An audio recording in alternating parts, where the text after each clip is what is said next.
አመሰግናለሁ። በቅድሚያ በሁሉም ዓለም የምትገኙ የትግላችን ደጋፊዎችና የትግሉ ባለቤት የሆናችሁ አማራውያንና ኢትዮጵያውያን በያላችሁበት እንዴት ናችሁ ማለት ፈልጋለሁኝ። ምናልባትም የድርጅታችን ምስረታ ይፋ ከማድረጋችን ጋር ተያይዞ አብዛኞቹ ደስታችሁን እየገለጻችሁ እንደሆነ በቀጥታም በተዘዋዋሪም መረጃዎች ይደርሱናል። ምናልባት ከተጠየቁ ጥያቄ አንፃር አንድ አማራዊ ድርጅት መመስረቱ ጥቅማቸው ተዘርዝሮ የሚያልቁም አይደሉም። የትግላችን የመጨረሻው ምዕራፍ የሚጠናቀቀው በአንድነት በተባበረ ክንድ መሆኑን እናምናለን። ከዚህም በዘለለ መልኩ ከሌሎችም የአማራ ሕዝብ ትግል የአማራ ሕዝብ ጥያቄ ለማስመለስ አብሮ በዚህ ትግል ውስጥ ዋጋ እየከፈሉ ካሉ ወንድሞቻችን ጋር አንድ ድርጅት ለመፍጠር ብዙ ጥረቶችን ስናደርግ ቆይተናል። ምናልባት እያደረግነው ካለው ጥረት አንጻር የምንፈልገው ደረጃ ላይ በምንፈልገው መልኩ ተጠናቋል ባይባልም እንኳን አንድ የሚያሰባስበን የጋራ የሆነ ስያሜ ድርጅት መፍጠር ችለናል። እንግዲህ ይሄ ድርጅት አሁን ካለንበት የሰፈርና የቀጠና አደረጃጀት ወጥተን በጋራ በተባበረ ክንድ በአንድነት ኃይል ፈጥረን ጠላታችን ላይ በጥምረት የምናጠቃበትና ተጋግዘን ውጊያውን የምናደርግበት እድሎች ይፈጥሩልናል። ጥቅማቸውም ምናልባት ፖለቲካዊም ወታደራዊም ዲፕሎማሲያዊም ትርፍ አላቸው። ትልቅ ነው ጠቀሜታቸውም ብዬ አስባለሁ። በዚህ መካከል ስጋቶች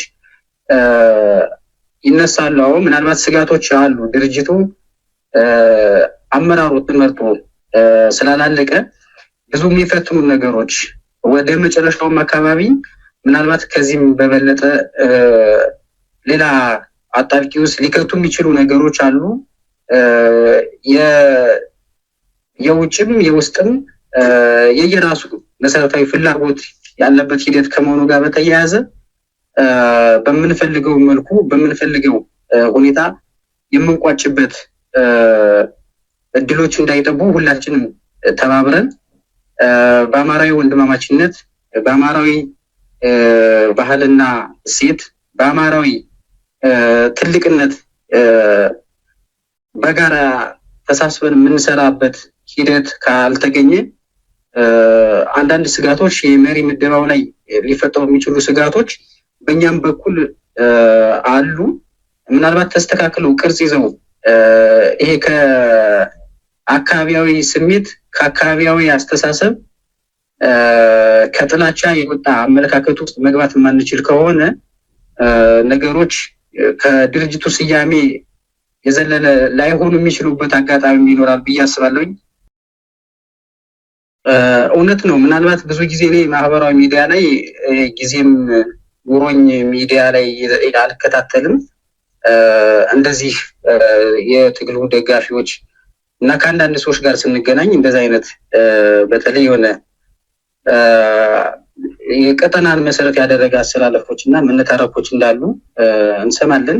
ምናልባት ይሄ ሚዲያው ላይ ያለው ንትርክ የመሬት ላይ ያለውን ትግል እና የሰራዊታችንን ፍላጎት የእኛንም ዓላማ የሚመጥን ነው ብዬ አላስብም። የኛ ሀሳብ ነው ብዬ አላስብም። ሰው ከራሱ ፍላጎት ከራሱ ጥቅም አንጻር የሚያደርጋቸው መገፋፋቶች ካልሆኑ በስተቀር በዋናነት ግን የትኛውም ቀጠና ላይ ያለውን የሰራዊት አመራር የሚወክሉ አይደሉም። አንዳንዶቹ ግን እንግዲህ ድርጅት ሲፈጠር የአማራ ሕዝብ ከዚህ በፊት ድርጅት ባለመኖሩ ነው ዋጋ የከፈለ ብለን ስለምናምን የአማራ ሕዝብ የሚመጥን በወርዱም በቁመቱም ልክ ግዙፍ ድርጅት እንዲፈጠር ጥረት እናደርጋለን። የሁሉም ምኞት የሁሉም ፍላጎት ነው። ከዚህ ጋር በተያያዘ ይህን ፍላጎት ለማሳካት አዎንታዊ እንቅስቃሴ የሚያደርጉ ሰዎች እንዳሉ ሆኖ ከራሳቸው ፐርሰናል ፍላጎት ደግሞ የሚፈልጉት መሪ እንዲመጣላቸው ወይም ደግሞ የሚቀርባቸው የአካባቢያቸው ወይም በቤተሰብ በግልም የሚቀርቡት ሰው ወደፊት እንዲመጣላቸው ከመፈለግ የሚደረጉ መገፋፋቶች የኛን ዓላማ የኛን የትግል ኮዝም የሚመጥኑ አይደሉም። በዚህ ጋር መነታረኮች እንዳሉ ሆኖ በዋናነት ግን በደንብ መታየትና መብራራት ያለበት ህዝባችንም ሰራዊታችንም የትግላችን ደጋፊ ማየት መቻል ያለበት የአማራ ህዝብ ለዘመናት ሲጨፈጨፍበት የነበረው ሲገደልበት የነበረው ሲሳደድበት የነበረው የፖለቲካ ጉዳይ ነው። እነዚህ የፖለቲካ ጉዳዮች ደግሞ ህዝባችን እንደ ህዝብ በዘሩና በቋንቋው ተለይቶ ሲጠቃ የነበረበት ዋናው መሰረታዊ ምክንያት ጠንካራ ድርጅት ባለመኖሩ ብለን እናምናለን። ከዚህም በኋላ የአማራ ህዝብ ግድያና ሰቆቃ ማስቆም የምንችለው ጠንካራ ድርጅት ስንፈጥር ነው የሚለው ሁላችንም የማያሻማ ሀቅ መሆኑን እንረዳለን። ከዚህ አንጻር የአማራ ህዝብ በየትኛውም ቀጠና በየትኛውም ጊዜና ሰዓት ሲጨፈጨፍ ሲገደል አስተዋጽኦ አላቸው ብለን የምናምናቸው ሰዎች ይሄንን የአማራ ህዝብ ግድያ አስተባብረዋልን ብለን የምናስባቸው ሰዎች ልክ 2008 ወደ 2010 የተደረገውን የወጣቶችን እንቅስቃሴ የፖለቲከኞችን ትግል የብዙ የአማራ ወጣቶችና ምሁራኖች መስዋዕትነት በይቅርታና በለውጥ ሰበብ ከአማራ ህዝብ እጅ ተነጥቆ የሄደበትን የለውጥ ሐዋርያ የሚባለውን ዘመን ማስታወስ አስፈላጊ ነው ብዬ አስባለሁኝ። ያንንም እንኳን እድል አግኝተው አሁንም ድጋሚ የአማራ ህዝብ መልሰው ወደ ህልውና አጣብቂ ውስጥ የከተቱት ግለሰቦች የአብይ አህመድ ስርዓት የምንፈልገውን ቦታ አልሰጠንም ወይም ስልጣን አልሰጠንም በሚል ከኩርፊያ በመነጨ መልኩ አሁንም ፋኖ እያደረገ ያለውን ትጥቅ ትግል የዚህ ትግል ባለቤት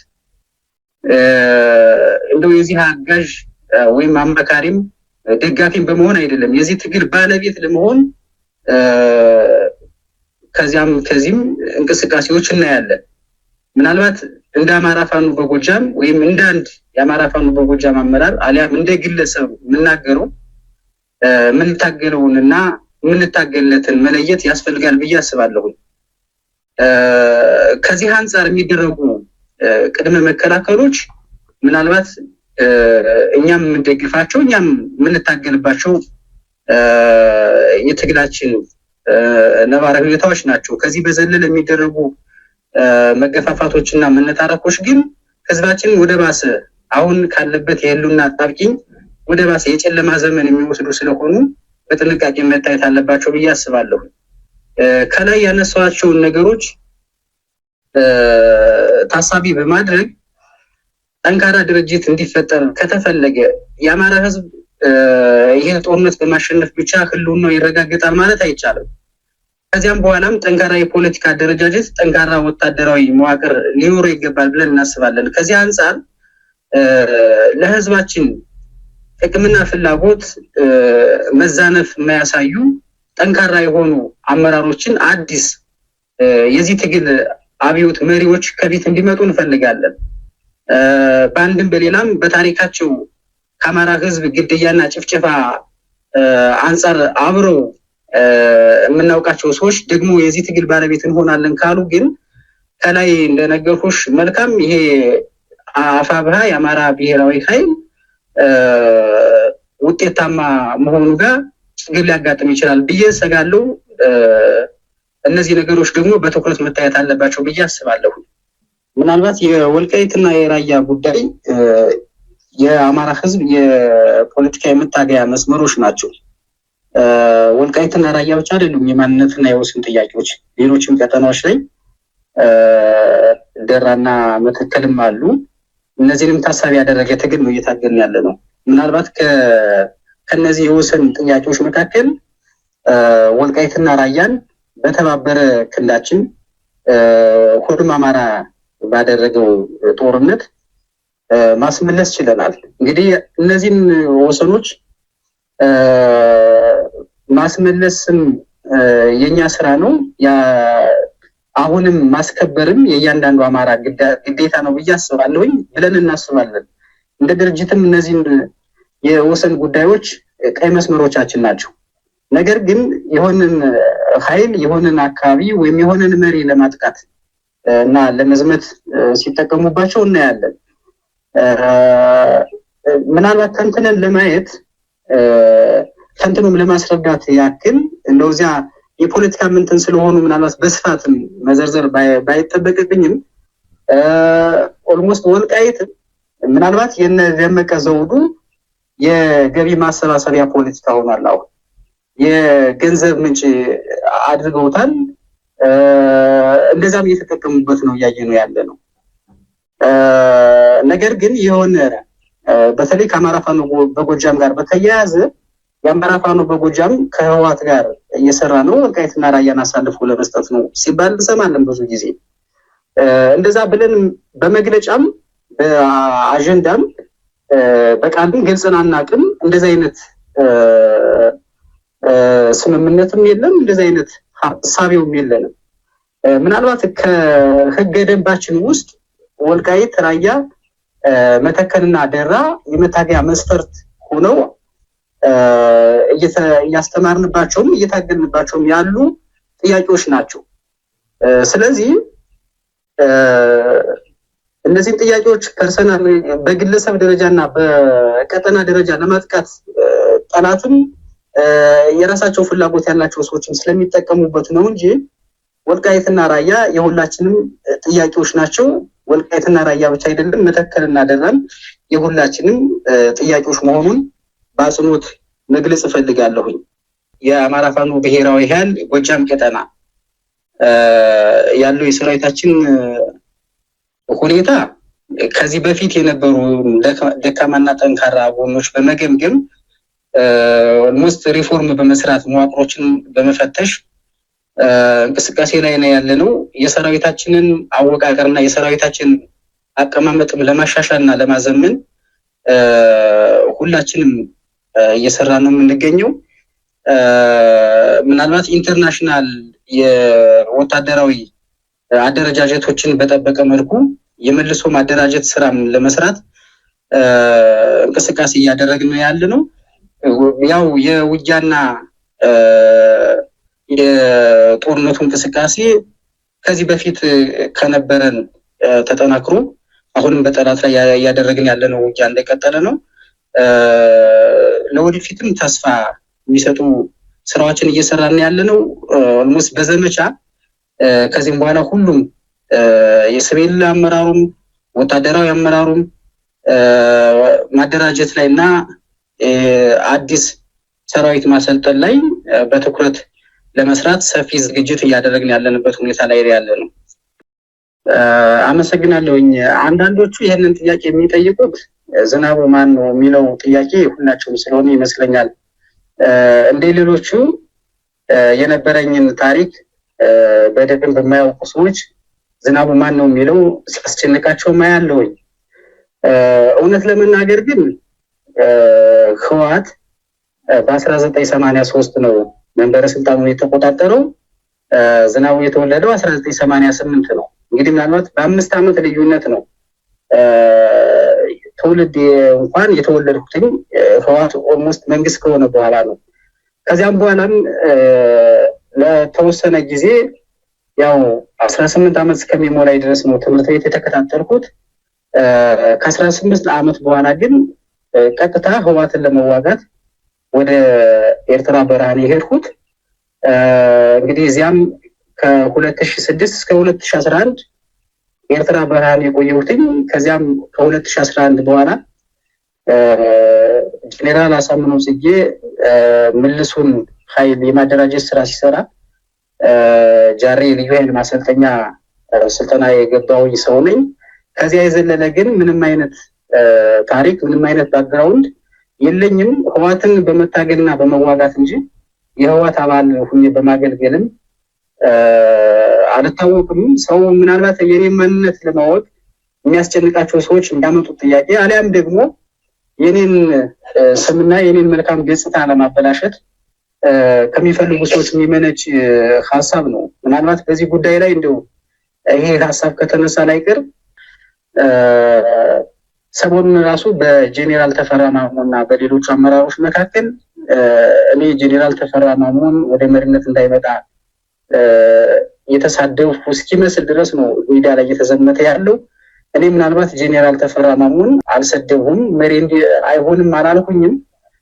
እንደዚያ እንዳልኩኝ ተደርጎ ግን ምናልባት ሚዲያ ላይ የሚደረጉ አንዳንድ መጥፎ ነገሮችን እያየሁኝ ነው። ሰው ለዚህ ትግል አይመጥንም ብዬ ካመንኩኝ ፊት ለፊት በመናገር እታወቃለሁ ብዙ ጊዜ። ከዚያ ውጭ ግን ለአማራ ሕዝብ ይጠቅማሉ፣ ለአማራ ሕዝብ ጥያቄ እንታገላለን የሚሉ ሰዎችን በግለሰብ ደረጃም በአደረጃጀት ደረጃም የትኛውንም ኃይል ጠቅሼ ተችቼም ተሳድቤም አላቅም። እኔ ከዚህም በኋላ ብዙ የምኖረው ራሴንም ማሻሽዬ የተሻለ ደረጃ ደርሳለሁ ብዬም ስለማስብ እንደዚህ አይነት መጥፎ ስራዎችን መስራትም አልፈልግም። በመጥፎ ስራዎችም ያለኝን ገጽታ ማበላሸት አልፈልግም ብዬ አስባለሁ። የትኛውም አካባቢ ላይ ህዝቡን እወክላለሁ፣ ሰራዊት እመራለሁ ያለን አካል አከብራለሁኝ። ኢቭን በአሰላለፍ ደረጃ እንኳን ተቃራኒ ናቸው ብለን የምናስባቸው ከነ መከታው ጋር ምንም አይነት ግለሰባዊ እንትን የለኝም እኔ እውነት ለመናገር እና የሌለኝን ማንነት የሌለኝን ገጽታ ለመስጠት የሚደክሙ ሰዎች አንድም በቅናት ሁለትም ያው በጠላትነት ነው ብዬ አስባለሁኝ። የነበረኝ የህይወት ታሪክ ግን ይሄ ነው ብዬ እንኳን የምዘረዝረው የለም። ገና የምኖረው ይበልጣል ብዬ አስባለሁኝ። አመሰግናለሁ። እሺ፣ ማስተላለፍ የምፈልገው መልእክት እንደው ከዚህ ከትግላችን ሜዳ ውጭ ሆኖ ትግሉን በማገዝም ትግሉን በመመልከትም ትግሉን በመንቀፍም ያሉ ሰዎች ምናልባት አብዛኞቹ የአማራ ህዝብ ትግል የማይደግፉ አማራም ያልሆኑ ሰዎች በዚህ ትግል ውስጥ አሉታዊ ስራ እየሰሩ መሆኑን ብረዳም አንዳንዶቹ ደግሞ ፐርሰናል ከግል ፍላጎትና ምንድነው ይሄ ከአካባቢያዊ ፍላጎት አንጻር የሚደረጉ መገፋፋቶችና መጠላለፎችን ቆም ብለው ማየት አለባቸው ብዬ አስባለሁ። የምንድነውም እንደ አማራ ነው፣ የምንጠፋውም እንደ አማራ ነው። እውነታው ይሄ ሆኖ እያለ ወደ ሰፈርና ወደ አካባቢ እያሰብን በሄድን ቁጥር የህዝባችንን ስቃይ በጥፍ እየጨመርነው እንደሆነ ሁላችንም መረዳት መቻል አለብን። በመገፋፋት የምናተርፈው ትርፍ አይኖርም። ይልቁንስ በጋራ ቁመን ጠላታችን የሚያደርስብንን ጭፍጨፋና ግድያ መመከት ስንችል ነው። አንዳንዶቹ ደግሞ ዝም ብሎ ውጪ ስለሆን ብቻ የዚህ ያለው መስዋዕትነት፣ ህመሙ፣ ቁስሉ፣ ስቃዩ፣ መከራው አልሰማን ብሎ ከሆነ ምናልባት ሁላችንም ወደየ ሰፈራችን ቤተሰቦቻችን ጋር እየደወልን ያለውን ስቃይና መከራ መጠየቅ ይኖርብናል ብዬ አስባለሁ። ተወደደም ተጠላም እዚህ ያለው ኃይል ግማሾቻችን የመከላከያ ልብስ ስናይ ሀገሬ ደህና ሁኝ ብለን የአንድ ብር ፔስታል አንጠልጥለን ወደ ስደት የሄድን ሰዎች ነን። ስደትን መርጠን መሸሽን መርጠን የሄዱም ሰዎች ናቸው አብዛኞቹ እዚህ መጥፎ ስራ እየሰሩብን ያሉ። ምናልባት የትግሉ ባለቤት ለመሆን ትግሉን ለመምራት ከተፈለገ እንኳን ምቹ ሁኔታውን አመቻችተን ወደ ሀገር ውስጥ ገብተው የሚታገሉበትን ነገር እናመቻቻለን። መምራትም ከተፈለገ እዚህ መጥቶ ትግሉን መምራት የሚቻልበት እድል ሰፊ ነው። አውሮፓና አሜሪካ፣ ኡጋንዳ ተቀምጦ ግን እያንዳንዱን ዋጋ የሚከፍልን ሰው እያነሱ ኢሞራላዊ በሆነ መልኩ መዝመት፣ መስደብ፣ ማንቋሸሽ፣ ማዋረድ እውነት ለመናገር ከአማራነት ባህልና ጨዋነትም ያፈነገጠ ነው እና ሰው ራሳቸውን ማየት አለባቸው ብዬ አስባለሁ። ይብዛም ይነስም ሀገራችንን ጥለን አንሄድም፣ ህዝባችንን ጥለን አንወጣም ብለን በሌለን ትጥቅ በዱላ ገጥመን ነው እየማረክን እየታጠቅን ራሳችንን እየተከላከልን ያለ ነው።